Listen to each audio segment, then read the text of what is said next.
And we're going to study the Yao construction and its proof of security. The aim here is to actually, since it's this is the construction for the semi-honest case, and we actually can do it within an hour and a half. The aim is to actually also to try to give a flavor of some of the issues that arise when you want to actually prove something secure. And Yao's construction, who here before has seen Yao's construction? Has seen it in some form or another. Okay, so I think over half the room has actually seen it. I hope that in any case I'll give you something new. But what I'm going to try and convey is that when you try and actually prove the security of these sort of constructions, then certain subtle points come up, certain subtle issues come up, and it's very important to take them into account. So I'm calling it the Yao construction and its proof of security because I want to go into much more than just the construction. So what's the protocol? It's a protocol for general secure two-party computation. It has a constant number of rounds. It's secure for semi-honest adversaries, and it actually has many applications beyond the secure computation itself. This methodology of building what's called the Yao Garbled Circuit has actually been applied to many, many other settings as well, to many other problems in cryptography. It's attributed to Yao. The only place you will you won't find it written in any of the papers that Yao is cited for, but it's word of mouth from a talk that Yao gave based on one of those papers that many key people heard and then transmitted onwards. The aim is to come up with a protocol that can be used for what we call general secure computation. Whenever I say general secure computation, what I mean is a protocol that you can use for computing any functionality, any efficiently computable functionality. So I don't care what the function is, I have a general compiler that will take any function and construct a protocol for it, and it's based on a Boolean circuit for computing the functionality. So actually what I need is for someone to give me any polynomial size Boolean circuit based on AND and OR gates, and then I will construct a protocol that is secure based on that circuit. The outline is as follows. We want to construct a garbled circuit. And what's a garbled circuit? It's essentially an encrypted circuit with a pair of keys for every input wire. So we have input wires to this circuit where the input bits go. And on every wire I have a pair of keys K0, K1. So that if I'm given one key on every input wire, it's impossible to compute. It is possible to compute the output. Okay, so I'm not given. So a regular circuit, I'm just given the description of the circuit. It's got AND, OR, or other gate. It's a Boolean circuit. And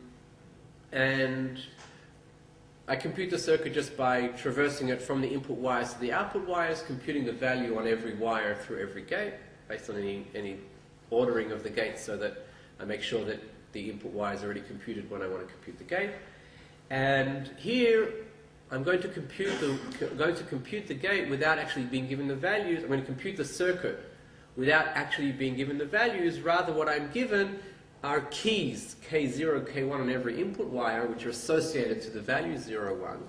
And I'm going to actually be able to compute the entire circuit.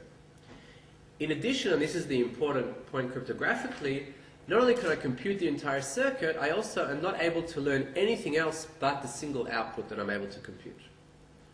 So it's an encrypted circuit that enables you to compute for once and to learn nothing else about anything, about the inputs, about anything else that's happening there. In fact, even I won't be able to learn anything about,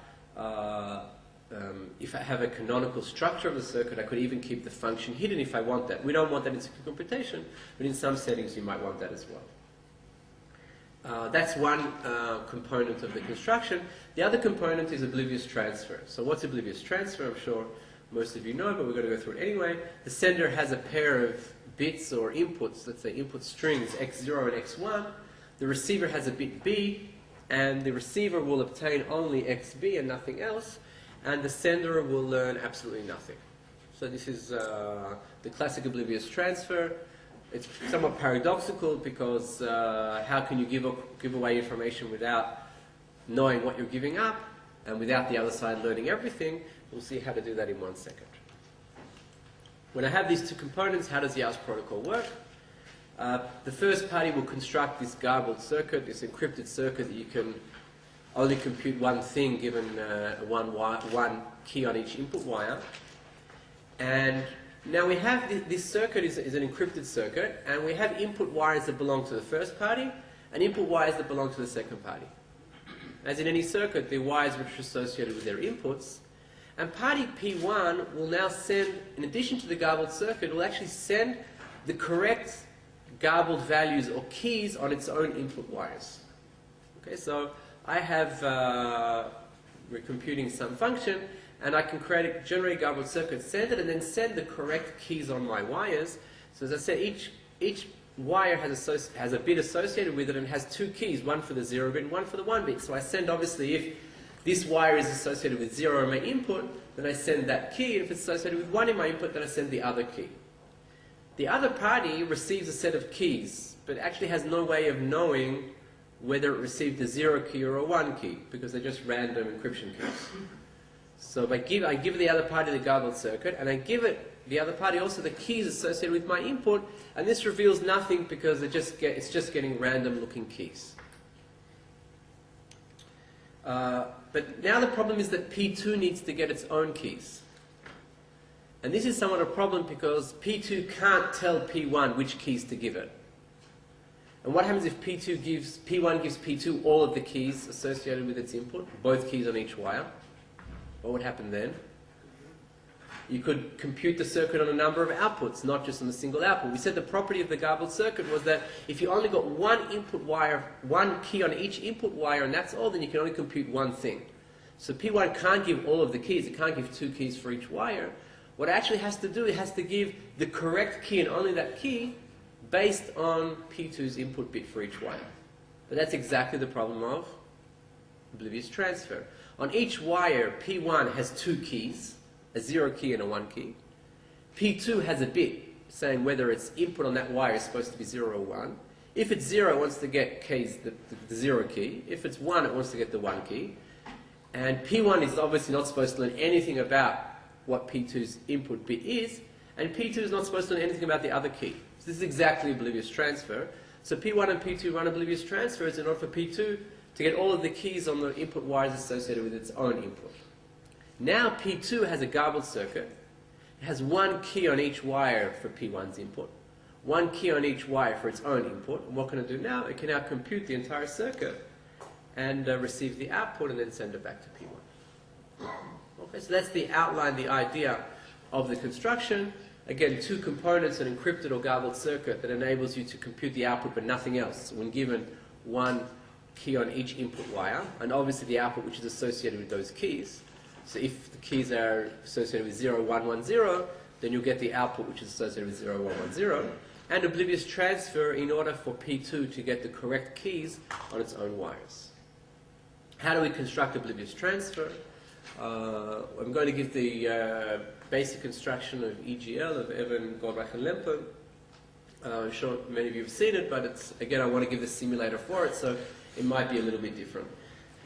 It uses what are called trapdoor permutations. So we have an algorithm I for sampling a function together with a trapdoor in the family. We have an algorithm D that's given the function description and samples an element in the domain. So if it's RSA, then the key would be E and N, and the trapdoor would be D, and the sampling algorithm would choose a random value in Zn or Zn star, it doesn't really matter. You have an algorithm F for computing the function, X to E mod N for RSA, and if you have a trapdoor, then you also have an algorithm for inverting it. And it's hard to invert a random value Y if you're only given the function description, but you're not given the trapdoor. Now, what's less known is that this is actually not enough for building oblivious transfer, but rather we need something stronger, which is called enhanced trapdoor permutations. And these have the property that it's hard to invert Y, this random Y, even if you're given the coins used to sample it. Right? Here we're talking about a random Y, and we said there's a sampling algorithm to give you a value in the range. Now, even if you're given the coins to sample that value, it should be hard to invert. Now, some of you might be thinking, what's the problem? If it's RSA, then I'm just choosing a random value in Zn. Obviously, that's not going to help me invert. You're right. What happens if you look at the squaring permutation, Rabin's permutation, then the domain is a square, it's a quadratic residue. It's a value that has a square root. So how do you generate that? You choose a random x within the domain, and you square it. Once you square it, you know that you're now inside the subdomain of squares. But if I give you now that randomness that you used in order to sample that value, you'll be able to invert, at least with good probability. So not all permutations are necessarily enhanced, and you can actually do things. Rabin's permutation can be made enhanced, but not using the naive usual sampling algorithm. Okay, so it's not just a technicality, there's something real that's here. A hardcore predicate is just a function that if I apply now, if I'm given y, but obviously I don't have the trapdoor so I can't find x, then the probability that I can guess b of x is at most negligibly more than 1/2. So a hardcore predicate completely hides a single bit based on the fact that it's hard to invert y. Obviously, if I can invert y, then I can find x and compute b of x. It's a deterministic function, so I can always find the bit, but if I can't invert, then I won't be able to. Equivalently, if I'm given y, the bit b of x is pseudorandom. Okay, so how does the Oblivious transfer protocol work? And this is of EGL, as I said. The sender's input is a pair Z0, Z1, and the receiver's input is a bit b. And the first thing the sender does is choose a trapdoor permutation from the family, enhanced trapdoor permutation f and t, using the sampling algorithm.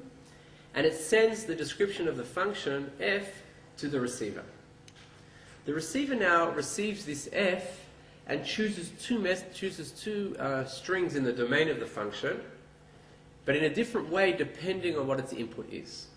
So for b, which is the bit of its input, it chooses x sub b and computes the trapdoor permutation, computes the function f to get y sub b. Okay, so y sub b equals f of x sub b. But for the other value is sampled directly, obliviously. So what you have here is that the receiver obtains a pair y0, y1, for which it can invert one of them and not the other one. So if b equals 0, then it chose x0 and computed y0, so obviously it can invert y0. But it chose y1 directly, and because it's an enhanced trapdoor permutation, that's where the enhancement comes in, it chose y1 directly, it now cannot invert y1. Now some people might already be thinking, yeah, but what stops it choosing both of the y's in the same way you can invert? We're talking about semi-honest adversaries. Semi-honest adversaries behave nicely, they're good children, they do everything they're told. Okay, so don't worry about it. It's not our problem in this talk. Benny will deal with it in the afternoon. So the receiver gets this pair of strings y0, y1 and sends it to the sender.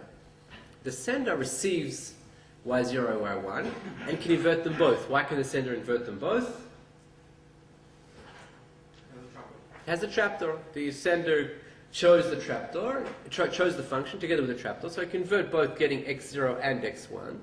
And now can use the hardcore predicate to hide each bit. So this is Oblivious transfer a single bit. It can use the hardcore predicate on xi, which is 0 and 1, to get to XOR with the appropriate z value and get a. So now it's computing a0 and a1 and sends that back to the receiver. The receiver now just computes ab XOR xb and gets zb. So where's this security? Let's do it intuitively and then afterwards we'll do it formally. Why is this protocol secure? So for the intuitiveness, I'm not going to talk about simulation, I'm going to talk about just privacy. Why can't anybody learn more than they should? So who wants to tell me why the sender can't learn anything about the bit of the receiver? Why can't the sender learn anything about the bit of the input bit of the receiver?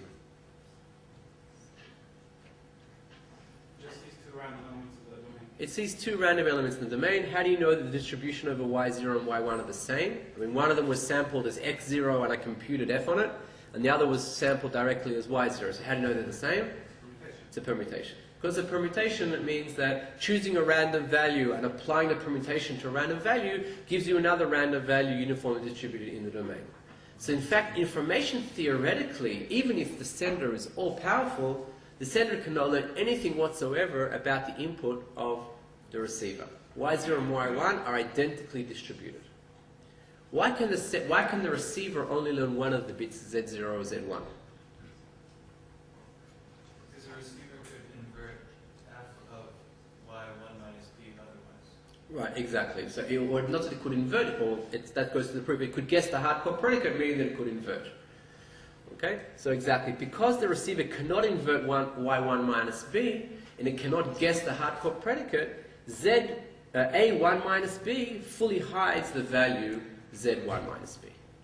Okay? Otherwise, if you guess the hardcore predicate, as you said, that means through the proof of hardcore predicate means that you could actually invert y1 minus b.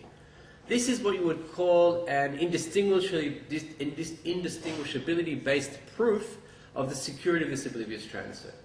But that's not simulation. We need simulation because that's our definition. By the way, just apart from the fact that we like simulation because it's nice, these things that we talked about, sequential modular composition, holds when you use simulation-based definitions. We don't have such composition theorems when you use indistinguishability-based definitions. And so therefore there's a significant advantage, a concrete advantage to using simulation-based definitions beyond anything else. Okay, so here we have a nice graphic of it. So chooses F, sends Y, sends A0, A1, outputs it. Very nice. Okay, so now we want to prove that this is true. This is secure, sorry. So we have a simulator. We're going to simulate first the sender being corrupted. Party P1 is corrupted as the sender. The simulator is given the pair of bits Z0, Z1, which is the input of the sender. It's also given the output of the sender. What's the output of the sender? Nothing. That's why it has only Z0, Z1. It's oblivious transfer. The sender gets no output whatsoever. So that's all the simulator is given. Now, the simulator here just needs to generate a transcript that will look the same as a transcript from a real execution. So the way it works is it doesn't work as in a semi-honest model. You don't have to. The simulator doesn't have to interact with the adversary or anything like that. It just has to generate a transcript of the same distribution or similar distribution. So what the simulator simply does is it generates f and t, and then it chooses random y0, y1 within the domain, and simulates the receiver, and then computes a0, a1 as in the sender's instructions. This looks exactly like a real execution. Why does it look exactly like a real execution? Because y0, y1, when chosen randomly in the domain, distribute exactly the same as when they're chosen one knowing the preimage and one not. Now notice that I'm using a definition which is based on separating the view of the adversary and the output of the other party, and that's fine because this is a deterministic functionality, and correctness is trivial in the protocol. So this is exactly like a real protocol execution for the reason that we said now, and so in fact what we actually have is that in the case that P1 is corrupted, this oblivious transfer is perfectly secure. Only in the case that P1 is corrupted. What about P2 corrupted? Here we need to work a little bit more. The simulator now generates, again, this F and T, and it chooses a random. It's given, by the way, as input, it's given the bit B, which is the input of the receiver, and it's given Z sub B, which is the output of the receiver. What it doesn't know is the Z1 minus B. Okay, so it's only given one of the bits, and now it has to try and generate a view that will look indistinguishable. It can't do it perfectly because the actual protocol contains, it's actually a commitment in a certain sense to the actual bits Z0, Z1 through the hardcore predicates. And the simulator here doesn't know one of the Z values, so it can't really do this perfectly. But what the simulator simply can do is it chooses XB and Y1 minus B exactly in the same way as an honest receiver, computes YB, now it has Y0, Y1, and now it just computes AB to be the hardcore predicate applied to XB, XOR the output that it knows, because that's the output that it knows, and the other one just chooses at random. It chooses at random because the property of the hardcore predicate means that if I took a random Y, then b of the inverse of that y is essentially pseudo-random. So I may as well just choose a random bit. And here it's indistinguishable by the hardcore property of b and by the enhancement property of the trapdoor permutation. You know, you need to utilize the fact that even when I sample y 1 minus b, I still cannot invert, or I still cannot guess the value of the hardcore predicate. And this requires a reduction. Basically what you need to show is that if these are indistinguishable, if this is indistinguishable, if this can be distinguished from a real execution, then what I'll get is a predictor to guess the value of a hardcore predicate with probability greater than 1/2, non-negatively greater than 1/2, and I'll be able to use that to break the security of the hardcore predicate. Okay, so there's still a reduction that actually needs to be done for this simulator, but that's definitely the idea behind the proof. Okay, any questions? Clear? Okay, so now we have Oblivious transfer behind us, and that was just a bit of an exercise to see the difference between what you need to do when you prove security for privacy, where you can argue indistinguishability-based things, and when you start simulating, you need to actually construct a transcript. That was easy. When we do it for the actual full Yow's protocol, we'll see that it's actually more difficult. Okay, so we're now going to show how to construct a garbled circuit. The first thing we're going to do is we're given this circuit description. Okay, so we're given a series of wires and gates, which are represented in some canonical form. For example, you could have tuples where you just have a series of gates in a topological ordering, so that you can compute it linearly. And each gate basically just tells you the value of which wire is coming in, the numbers of the wires coming in, the number of the wire going out, and the type of gate, whether it's AND or. And then you can have an array where you simply write the values of the bits in each place, and you can compute the circuit normally. Now I'm going to convert that into a garbled circuit. So the first thing I do is take all of the wires and assign random values to each wire, two random or symmetric keys, for example, two random symmetric keys, one associated with 0 and one associated with 1. Then what I do is I magically encrypt each gate, so that I'm given one input on each wire, I'm able to compute the correct output of that gate, or the correct garbled value of the output wire. Remember, I now have garbled values on each wire, so for every gate I have 2 keys for every input wire, 1 and 2 keys for the output wire, and now I want a transformation from the input wires to the output wires. So given one value on each wire, I can compute the output.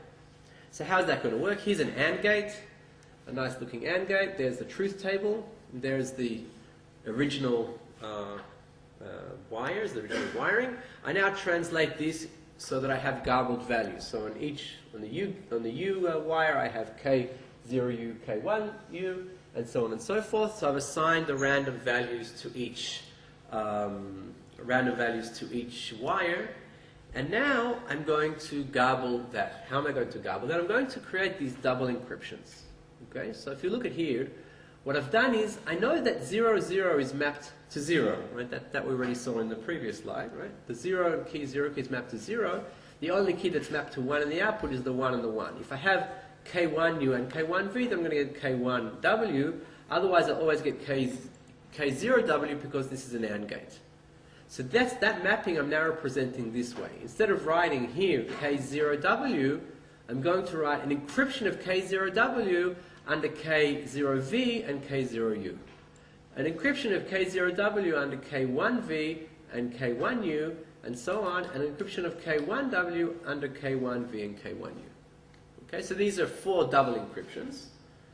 And you can see that if I have this value and this value, then I can indeed get the value, the correct value on the output wire.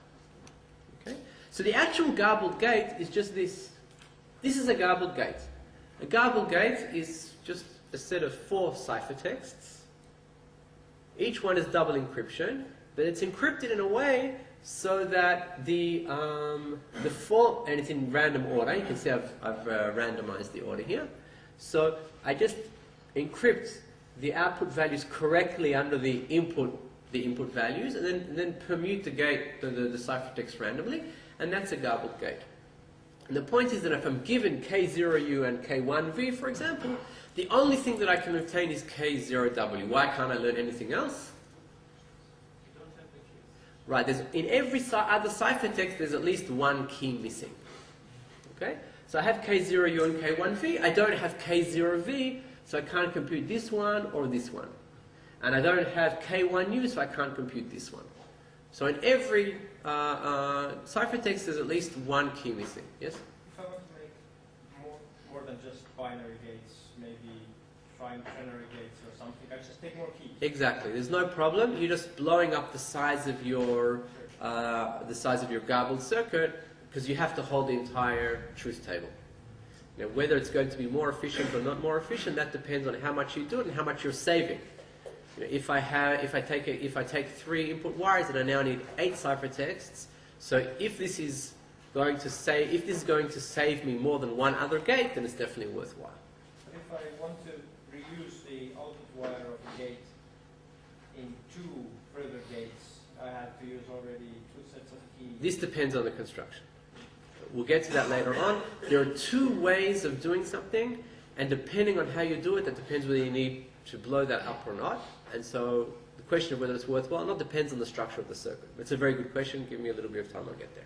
How do you actually compute the output? Very good question, in a slide or 2. The question is, how do I know when I got the right value? These are all just random values. Symmetric encryption has the property that everything decrypts correctly, so how do I know? It's a good question, we'll get there in a minute. Now, so the first thing is that I can only get one value, and secondly, since the table is permuted, I actually have no idea which value that I got. Now, if I could see what was in here, then I know, okay, these 3 are the same, and this one is different. Now I know what's a 0 and a 1, because I know it's supposed to be an AND gate, because I know the structure of the original circuit. So the fact that I can't know where there are 3 and where there's 1 basically means I got a value, but I actually don't know if I got the 0 value or the 1 value. Okay, so one more component that we need is a way of translating the output to the output wires back to original bits. So that's easy. We just provide an output translation table. So if this is a gate where this is an output wire, then I also provide the translation from K0W to 0 and K1W to 1. Because when I reach the output of the entire circuit, I actually want to be given the values. This also means one technicality you have to be careful of. If you have a situation where you have a circuit where there's a wire that's also an output wire and also an input to another wire, then you have to change that. Let me show you that here on the board. If I had a circuit where, hope you can see this. So here's a wire, and here, this goes here and it goes here. And these are output wires. That's why, that's Z1 and Z2. These are output wires. Then this is going to be a problem because this value is also going in here, and you're actually revealing the value there. So in general, for the if you're using the same garbled value here, then you're not allowed to have that sort of construct. If you're using different values for the 2 wires, then it's okay. And whether or not you do that, there are 2 different ways of building the circuits. So when I said you choose a different garbled value for every wire, it depends whether you count this as 1 wire or 2. There are subtleties. Okay, so how do I construct this, actually construct the garbled circuit? Again, I assign the garbled values to all the wires. I construct the garbled gates, which is just double encrypting and permuting. And we've already said that enough. Here's actually a full circuit. This example we'll be using this example all the way through, and also actually when we get to the subtlety in the proof. So let's just have a look at it now. We have 4 input wires because the inputs are a pair of bits. X1, X2, and Y1, Y2. Sorry, each party has 2 bits, and this is D wire. This is A, B, and E. So the input of party P1 is D and A, and of party P2 is B and E. And here are actual. This is an encryption of this gate exactly. This is wire C. So you see that I've actually given the same value to this wire that's split into 2. So I'm counting a wire by where it's output. If I have a fan out of more than 1, I'm counting it as the same wire in my construction here. And I'm doubly encrypting doubly encrypting this value under these 2 and this value under these 2, all depending whether it's an AND or an OR gate. So for the OR gate, you can see that I have 1 appearing 3 times and 0 here. And in these are both AND gates, I have 0 appearing 3 times and only 1. And of course, I didn't permute, so you have to permute as well. Okay, we'll come back to this circuit, so I hope it's all clear. Any questions until now? This should answer my question. No, not yet. This should answer your question. How does the party computing the circuit know which is the correct entry? Okay, so I'm given now a pair of keys, K0U and K1V. And I try to decrypt each of the 4 values. If it's just a direct encryption, then I'm going to get 4 correct values back, or 4 values back, and everything is a correct value. Everything is possibly a random string. So how can I know when it's decrypted correctly and when it didn't decrypt correctly? And I'm going to talk about 2 possibilities, but there are actually, as in many cases, there are many. One possibility is to use encryption, which is based on a pseudorandom function, which is the classic way of encrypting, block cipher, for example, and use redundant zeros. So I'm not just going to encrypt the key, I'm also going to encrypt another, 40, 80, 100 0 bits. Now, when I'm decrypting the correct entry, I'm going to get the correct value. I'm going to see 100 0 bits after the key. When I'm decrypting the incorrect entry, then because it's a pseudorandom function, here I'm using the fact it's a pseudorandom function, I know the key I'm going to get, the value I'm going to get back is going to be pseudorandom. The chances that there are 100 zeros there is 2 to the minus 100 plus minus negligible. So it's a very, very small probability, and therefore I'm going to decrypt the circuit correctly, except with very, very small probability. You can actually do it so you'll have perfect correctness by having the circuit constructor check for itself whether there's any problems, and if there is, just going again, you'll have an expected polynomial time constructor. That's really not important in reality. The second possibility is to add a bit to signal which ciphertext you should be decrypting. I'll show you those 2 examples now. So here's the first option. I'm going to encrypt, for example, by putting a random string R and doing FK of R XOR the string M, which is what I want to encrypt, plus a whole lot of 0 bits, and that will give us the property that we mentioned. The second option, is to add this signal bit. So how does the signal bit work? When I first choose the random values on each wire, I'm also going to choose a random signal bit on each wire. So this sigma U, sigma V, sigma W are all random bits, 0, 1. That's all they are. And the actual garbled gate will signal to me which wire or what the signal bit of the coming wire is. So let's look, for example, in this example, sigma U is 1, sigma V is 0, and sigma W is 1. Now, if it's 0, basically I'm going to interpret this to mean keep things in the, we'll see it here. If it's 0, if it's 1, I'm going to reverse the key, and if it's 0, I'm going to keep it as it is. So if the signal bit is 0, then it means that when I have a 0, I'm going to receive K0W, and if it's 1, then it means if I have a 0, I'm going to get K1W. So here we go. If I have a 0 on this wire, a 0 on this wire, then as I said, if I have a 0 here, then it's going to stay the same, so it means I've got K0V. I'm going to use K0V. And if I have a 0 on this wire, then it's sigma U is 1, so it means I'm reversing it. So it means I actually had K1U. So K1U and K0V are going to encrypt K0W together with the signal bit 1. Now, why is it signal bit 1? Because, because that's what the signal bit that I chose here. Now, what does that mean when I'm using this? I have K0W and I have 1. Okay, so that means that the next time I come in using a 1 on W, I'll go to the row which has the 1 signaling that that's the 0 key. I think I'm not being very clear. Am I? So the sigmas, they are giving the permutations? The sigma is giving the permutation of the next keys, exactly. What happens is that I'm telling you, I'll get 2 keys coming from U and V, and I'll have a table telling me directly which keys to use. Now, I could, in principle, just tell you if it's the 0 key or the 1 key, and then you'll know which row to go to. But that would be a bad idea, because then you know whether you got the 0 value or the 1 value, and you're not supposed to know that. So instead, I just randomly permute the two. So I'm giving you a value. So I'm telling you to go to ciphertext value 0, 1, but instead of it being that means it's the 0 key and the 1 key, it's a random permutation of those two. That's all.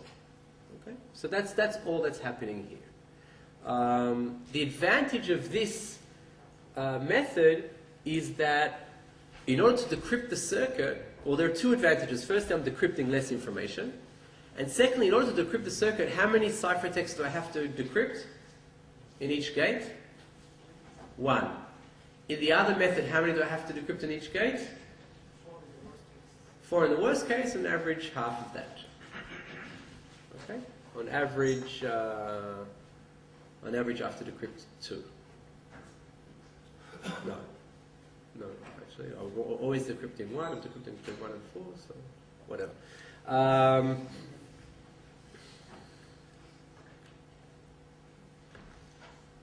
Too much talking in one morning, I can't remember that. In any case, the disadvantage of this methodology, though, is that what we mentioned beforehand, if I have a fan out of more than 1, I now need different keys for each of the wires coming out. Does anybody see why that's the case? Because you're giving the permutation of the next. Exactly. You're now giving information about something joint between two different gates. Now, it's possible that I have some more information about what's happening in one gate because, for example, it came out of my input. And then using the same keys and having that permutation will give me more information than I should have. So you actually, in this case, you have to create a table. If you have fan out of 2, then you won't be encrypting 1 key here, you'll be encrypting 2 keys. 1 for each of the following gate and a different signal bit for each of them. So if you have a circuit with many gates that have fan out greater than 1, then this is not a good solution to use. And it's better to use the first solution. Okay? And that's the trade-off. Do you spend more time decrypting because you have to try multiple ciphertexts until you get the correct one which has all the many zeros? Or do you go directly, but then you may need a larger representation of the circuit? Experience shows that the size of the circuit is very, very significant. So possibly even more significant than an extra couple of decryptions, but again, it depends very much on the specific setting and again, the structure of the circuit. Okay, now we want to try and prove the security of this scheme. Now, it's very tempting to come along and say, everything's encrypted, under 2 keys, in every gate I only get 1 key back, by the security of encryption everything's fine. Right? What we call proof by hand waving. But it's actually much, much more subtle, and we have to come up with a very weird definition of double encryption security, and later on in the proof we'll see actually why this is exactly what we need. So we want to formally prove that when you're given 4 encryptions of a garbled gate and only 2 keys, nothing is learned beyond 1 output. Now that's actually quite easy to do, but we actually need something stronger, and we need some sort of chosen plaintext capabilities as well. And we'll see that why later on. So we'll denote a double encryption of M under KU and KV to be this E bar of KU, KV, and M. Okay, so that's what it equals to. And we're going to define an oracle, which will be a type of chosen plaintext oracle like this. If you have an oracle like this, it means that you can choose any key K you want here and any value M you want here, and you'll get a double encryption, which will basically be of M under KV afterwards by what you put in here. Okay, so it's not exactly a regular chosen plaintext attack because you have you're doing double keys, and you can have different oracles. You can have this field or that field or both, but you can obviously do it using a chosen plaintext attack, a regular chosen plaintext attack, but this is actually exactly what we need. And this is the definition, and we'll come back to it afterwards. So basically, we want we're going to give the adversary the security parameter will output 2 keys, K0, K1, and also 2 triples of messages, X0, Y0, Z0, and X1, Y1, Z1. And it's supposed to get back an encryption of one of those triples, but in the following interesting way. the first thing that the experiment does is choose new keys, K0 prime, K1 prime.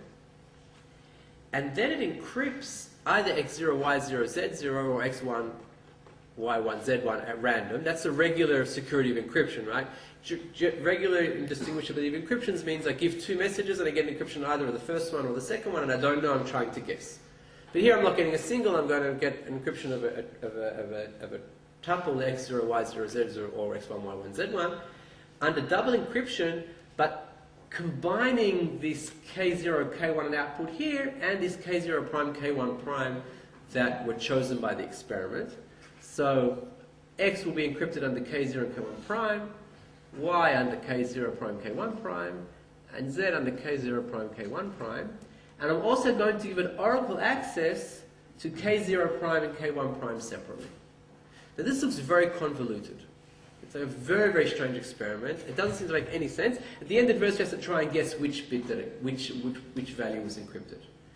What I'll show you later on, and this is again just to demonstrate the subtleties when you actually try to prove these things secure, that when you want to prove that the garbled circuit construction really doesn't reveal anything, this is exactly what you need. And on the example circuit that I showed you beforehand, we'll see when we get to the proof of security why this is exactly what we need. Okay, so for now, just look at something weird and say, hope that I'll explain later. Yeah. So this is the weakest level of security. You can. You can prove that any scheme that's secure under chosen plaintext attacks symmetric is also for this. So we're not. It's not that we're requiring something stronger, but that you need to first prove this step. I mean, you can obviously do it deeper on in the proof later on, but it's much better to do this first. So any scheme that's... Did I write that here? No, I didn't write that. So this should be added here.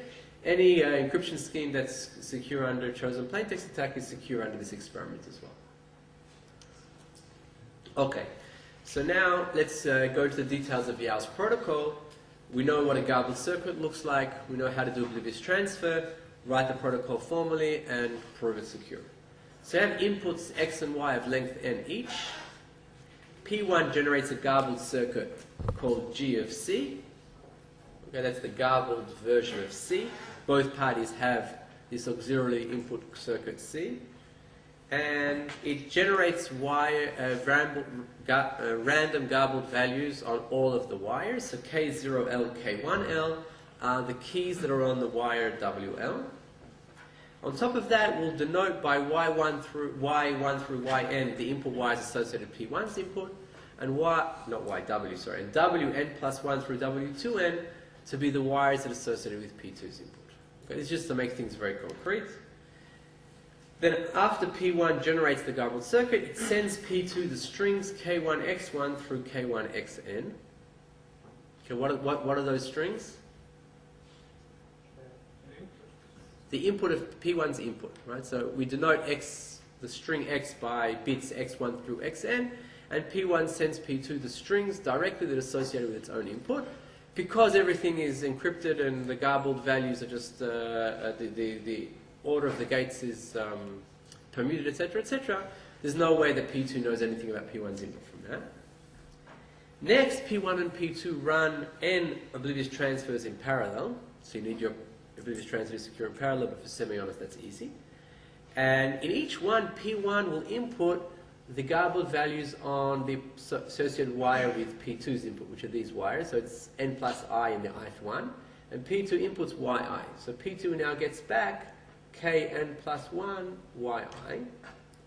And now P2 has all the keys. It has one key for each of these wires, y1 through yn, associated with P1's input. One key for each of the wires, wn plus 1 through w2n. And now can compute the entire circuit and obtain c of xy, which is the function, and send the result to P1. Yes? Is there a special reason why we don't have P1 send the circuit with its input fixed as constants? Even if you do that, you have to leave the gates in there because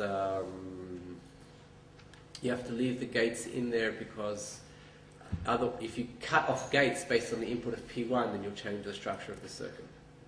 So, what will you be doing by fixing the inputs exactly? Just like the circuit that computes the f sub x1 of x2. But is that if it's a different circuit with a different gate structure, then you'll be revealing information about P1's input. Structure. Exactly. So if for example, if there's an AND gate in the beginning, and if there are two AND gates and they're cancelled out, then I'll be able to know that he had a 0 there or something. I don't know. You can't change the structure anyway, so you're not really gaining anything. Okay. So let's go back to our example circuit and see how it works. We constructed these garbled gates. P1 sent these 3 sets of 4 ciphertexts each to P2. It also gave P2 one of these values and one of these values on the wires A and D, and they ran Oblivious transfer on P2 to get one of these values and one of these values.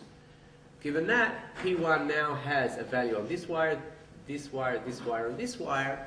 It can first compute one of the values here and use that to compute one of the values here and one of the values here and obtain the output using the output translation tables here.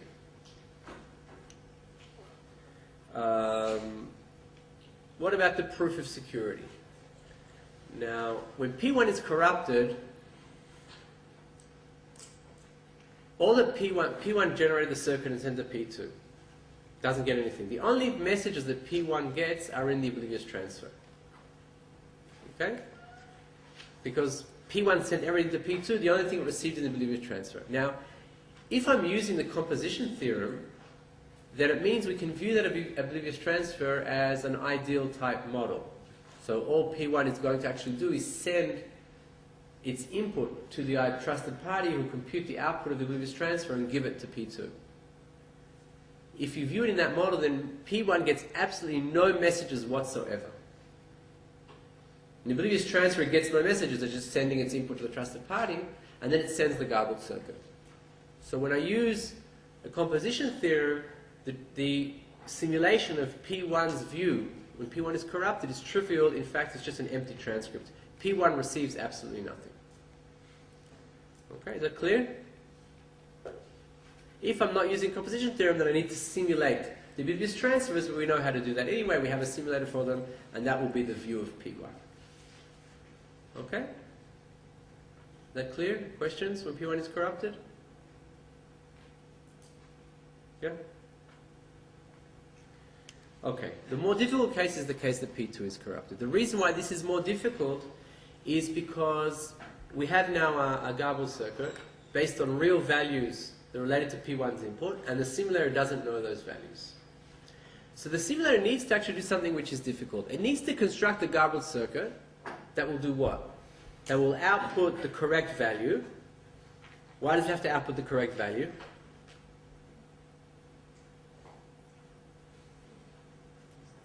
Because in a real protocol execution, P2, who's now a semi-honest adversary, will receive a circuit that will output the correct value. But I have to generate this circuit without knowing P1's correct input. So I'm given y and f of xy, and I have to construct a circuit that will output f of xy without knowing x. That already seems difficult. How can I construct a circuit? I mean, a garbled circuit is just a circuit. It behaves like a regular circuit, it just has encrypted values instead. How can I construct a circuit that will output the correct values without knowing x? The answer is that the simulator won't construct a real circuit that computes the function.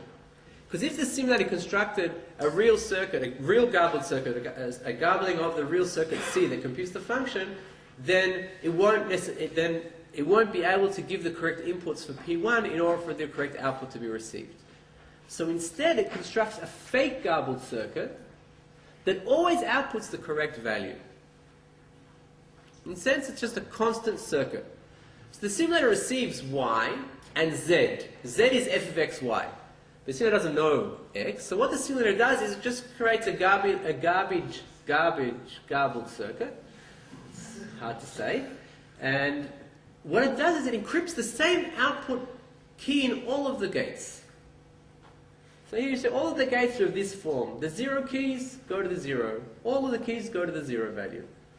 in all of the gates, from the beginning to the end. Now you could do this in a number of ways. You have to choose one concrete way in order to prove security. So this is our concrete way. All of the gates encrypt the same value, the 0 value. And this ensures that no matter what is input to that circuit, the output is always going to be the same. In fact, it's always going to be the 0 wires.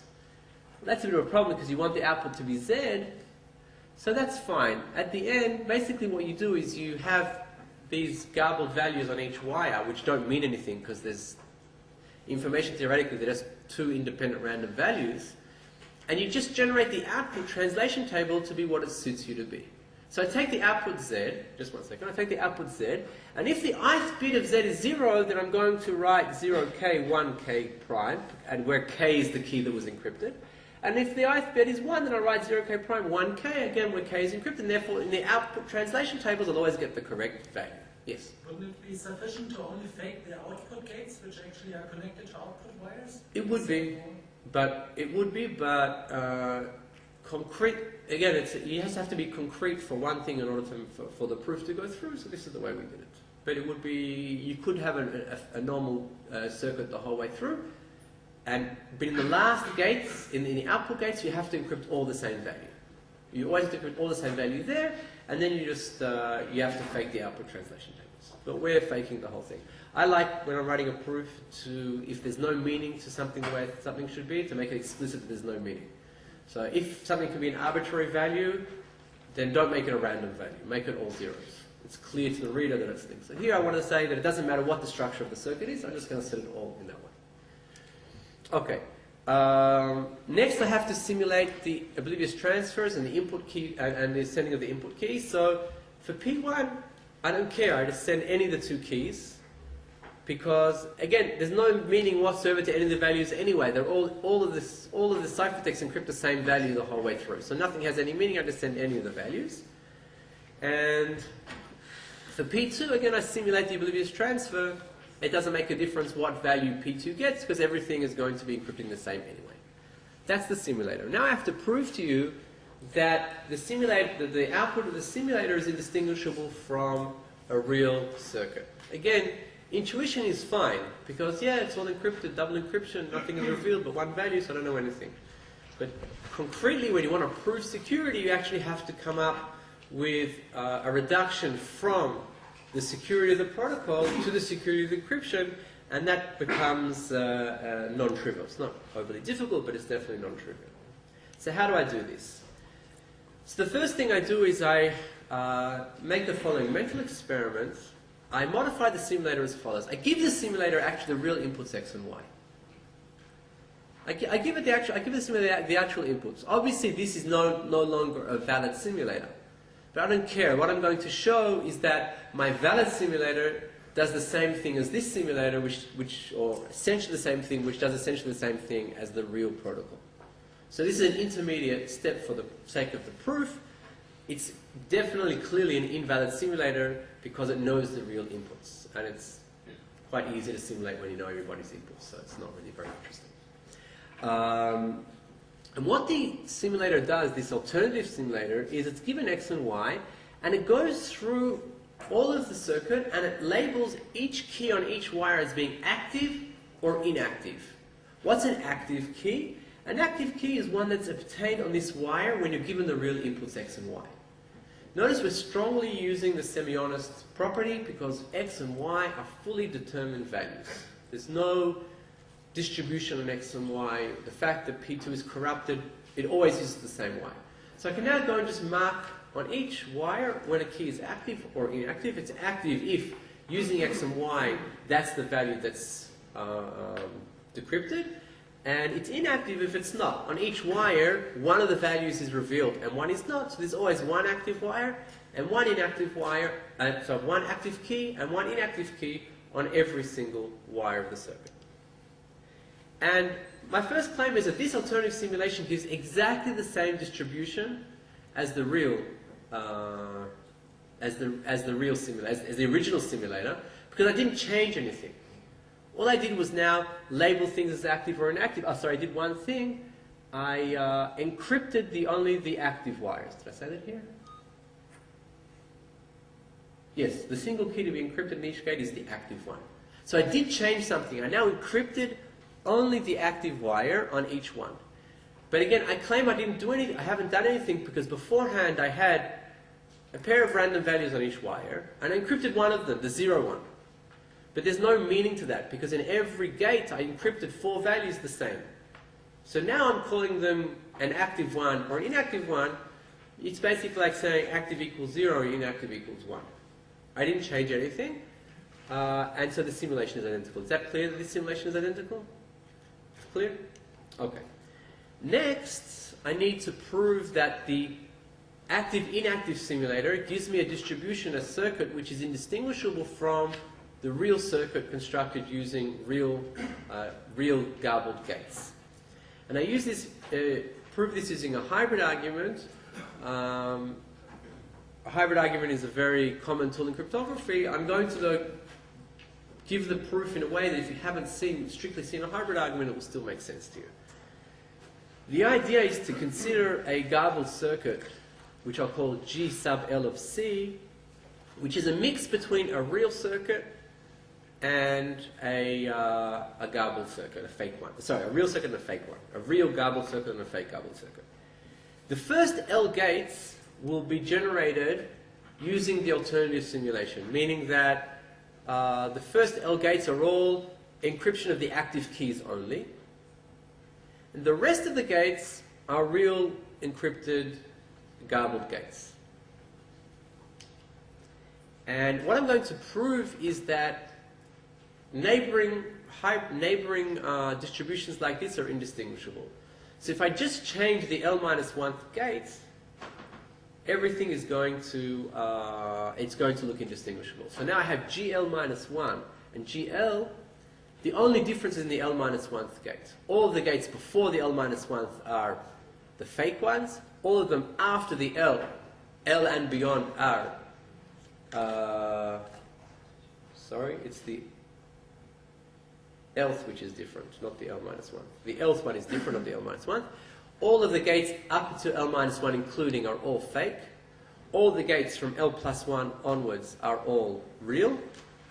And the Lth one is either real or similar or fake depending on which distribution I'm in.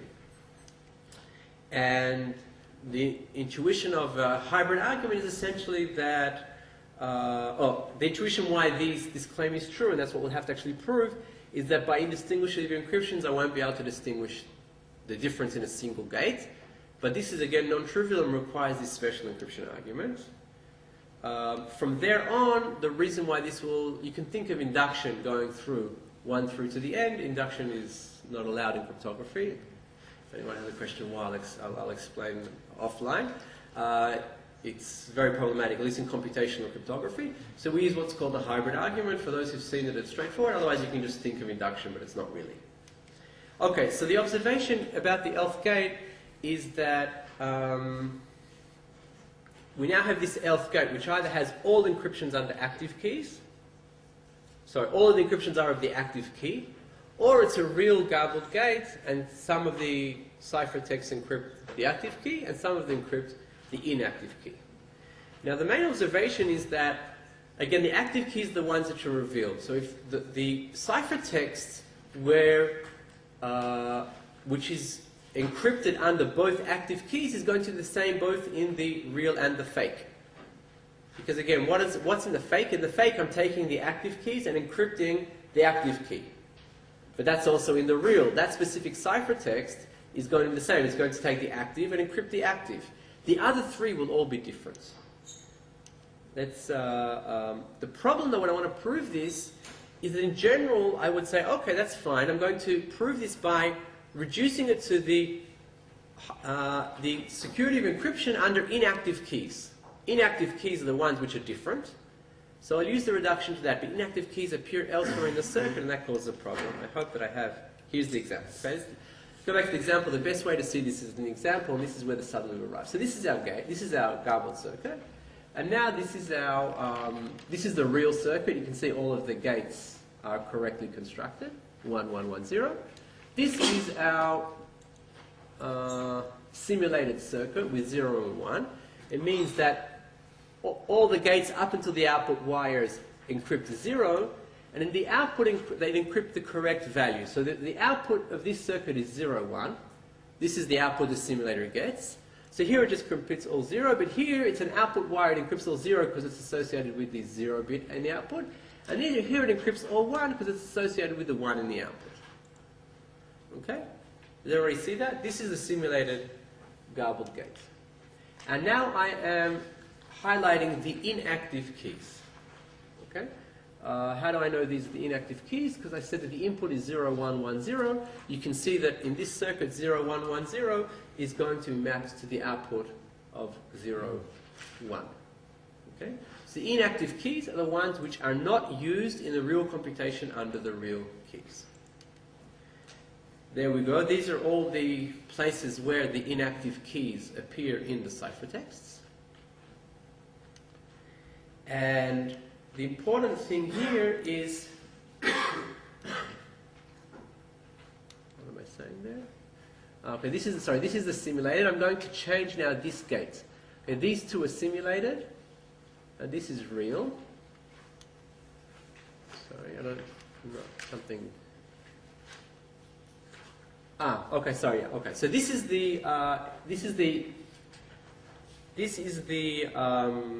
fake garbled circuit. What I'm going to show you now is the hybrid garbled circuit. The hybrid garbled circuit has some of the gates real and some of them being simulated.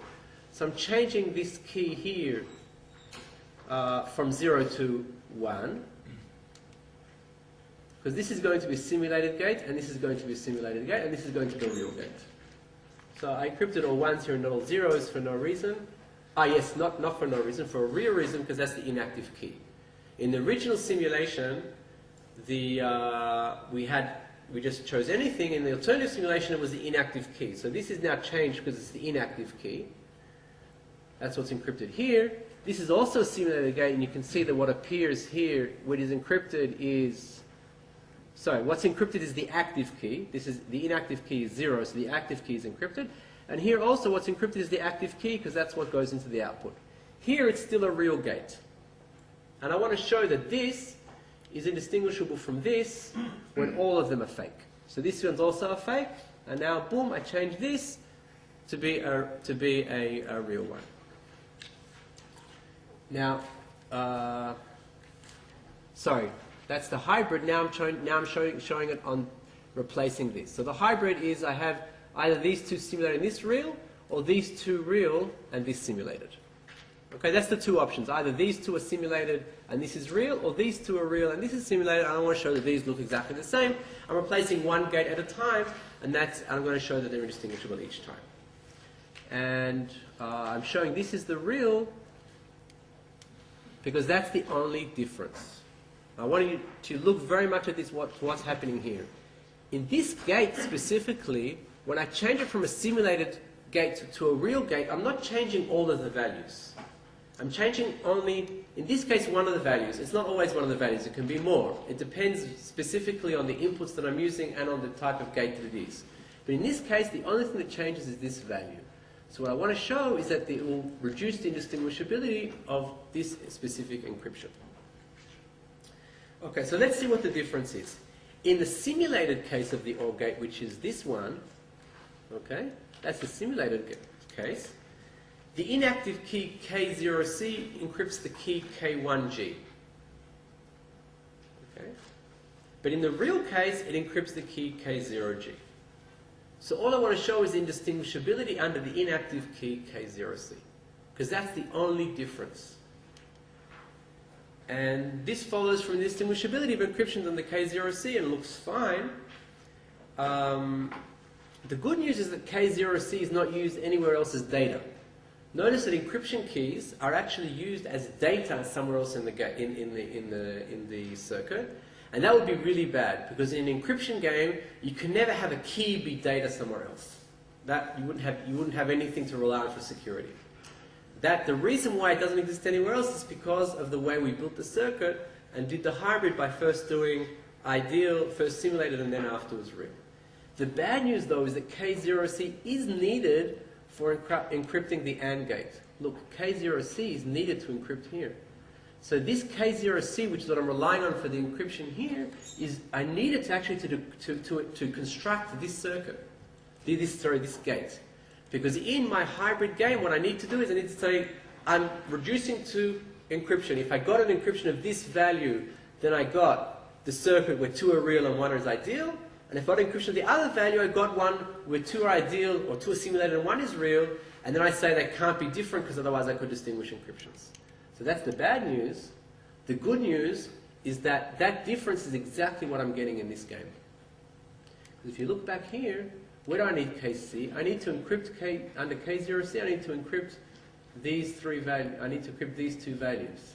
So I'm using a chosen plaintext oracle that enables me to encrypt double encryptions of values that I want. If I confused you, then at least I got I succeeded in showing you that it's non-trivial even though it looks like something which is simple.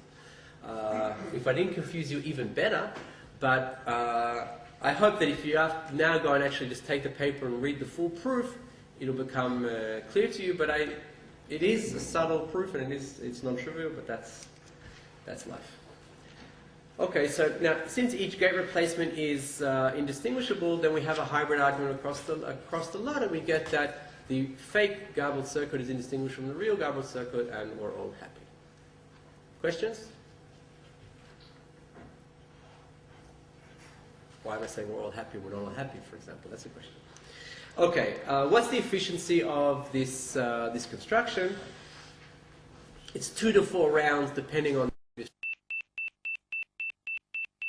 because if you use a 2-round oblivious transfer, which Benny will show tomorrow, then you can actually get other applications from Yao's construction that are beyond secure computation. There's something special about 2 rounds.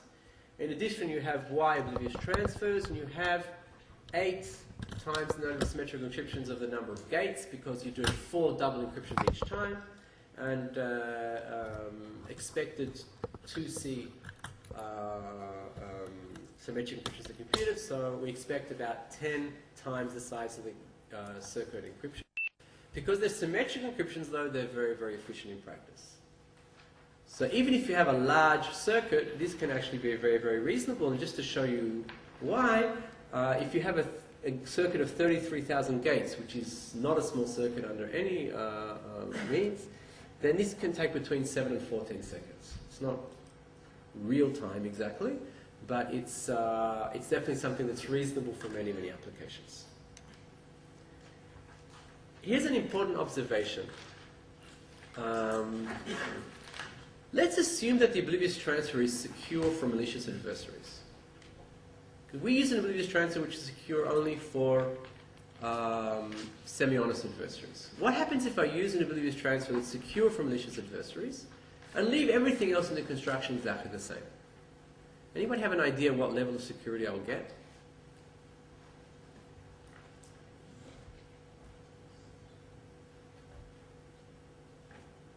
Think about what happens if P2 is corrupted.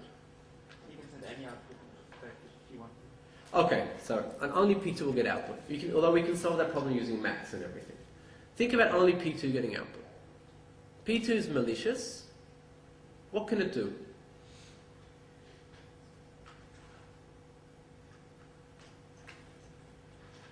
What messages does... Yeah. Try to cheat in OT, but it can't. Right, so the only messages that P2 sends are in the oblivious transfer. In fact, P2 has no influence whatsoever on the garbled circuit. So P2 sends messages in the oblivious transfer, but nothing else.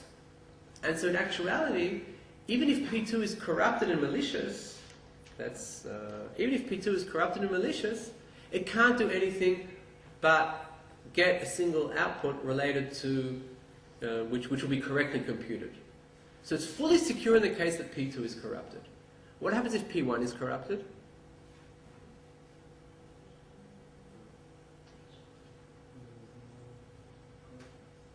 There's no correctness. And we already said the correctness and privacy, you can't separate out either. So in case that P1 is corrupted, we only have what we call privacy. We do have full security in the case of a corrupted P2. Such a level of security is sometimes called one-sided simulatability, and it sounds very good, but I just want to stress that you have to be very, very careful. This doesn't necessarily do what you expect it to do. Again, for example, you can think about P1 building a circuit so that if the first bit of P2 equals 0, then the circuit just doesn't decrypt. And if the first bit of P2's input is 1, then everything works fine. Then just from the fact of whether P2 generates output or not, which is something you should be able to detect in the real world, you're able to learn fully the first bit of P1's input. You can actually do even more than that. So this one-sided simulatability thing where there's only privacy in the case of, you can only say that P1 doesn't learn anything from the execution is very, very problematic. Because does this really mean privacy? If I put this in any context where I can observe if the other side generated output, then it's not really privacy anymore. So there is a notion of security here. It does give something meaningful, but one has to be very, very careful. It's not exactly necessarily what we're expecting. Okay, so in summary, we can securely compute any functionality in the presence of semi-honest adversaries. Now I want to stress that it's possible to, if I would have stopped after 45 minutes, it would have been a much more pleasant lecture, I think. But I did want to go into the details of the proof in order to show the distance between intuitively understanding or feeling that the protocol is correct and actually coming up with a full proof of security. And it's true in all fields of cryptography, but I think it's even more true when you're doing protocols. It's very, very, very easy to be convinced that something is secure, and only when you've already written 15 pages of the proof and in the last final claim do you realize that something is wrong. It happens over and over again, even to people that are very, very experienced, so it's crucial to write full proofs on everything. And this is an example of, overall it's not a difficult proof when you read it, but there are details, there are subtleties, and one has to be very, very careful in doing a full reduction from the garbled circuit to the security of encryption. The protocol is efficient enough to be used in practice if you're on something which is not too large. Obviously, if you want to use it to run on a 5 gigabyte size database, it's not going to be very useful. But tens of thousands of gates or even more, it's definitely feasible, and that's good news because there are a number of interesting tasks that can be solved using gates of that size. And I do recommend reading the full proof in order to